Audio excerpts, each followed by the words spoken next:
नयाँ विकल्प टेलिभिजनमा तपाईहरुलाई स्वागत छ। म सस्मिता पाठक। सुरु गरौं आज दिनभरिको मुख्य समाचारबाट। नेपालले नागरिकको खाद्य अधिकारलाई संवैधानिक रूपमा सुनिश्चित गरेको छ परराष्ट्र मन्त्री डाक्टर राणा। पूर्व राष्ट्रपति सक्रिय राजनीतिमा फर्कनु उपयुक्त होइन कांग्रेस नेता महत। निर्धारित समयमा कांग्रेसको महाधिवेशन हुनुपर्छ डाक्टर नेता कोइराला। ढिलोमा नपसेसम्म देश समुन्नतितर्फ जान सक्दैन कृषि मन्त्री अधिकारी। विद्यालय तहको शिक्षक हुन जुनसुकै विषय पढेकाले पनि लाइसेन्स परीक्षा दिन पाउने। माधव नेपाल विरुद्ध झाँक्रीको टिप्पणी सिनो काँधमा बोकेर हिँड्न सकिँदैन नेतृत्व फेरौं। संघीय निजामती सेवा विधेयक प्रतिनिधि सभाबाट पारित। स्वास्थ्य मन्त्री पौडेल अस्वस्थ। वीर अस्पतालको भिआइपी क्याबिनमा उपचार हुँदै। माधव नेपालको मुद्दाबारे जथाभावी नबोल्न पार्टी नेताहरूलाई एकीकृत समाजवादीको निर्देशन।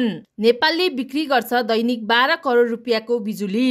असार 15 सम्म देशभर 20.3% मात्र धान रोपाई। कलाकारको असार 15 कोही खेत पसे कसैले गीत गाए। काठमाडौँमा बागमती नदीको जलसतह सतर्कता तह आसपास सतर्कता अपनाउन आग्रह। मुगु केन्द्रबिन्दु भएर भूकम्पको धक्का। शेयर बजार 22 अङ्कले बढ्यो 11 अर्ब 31 करोडको कारोबार।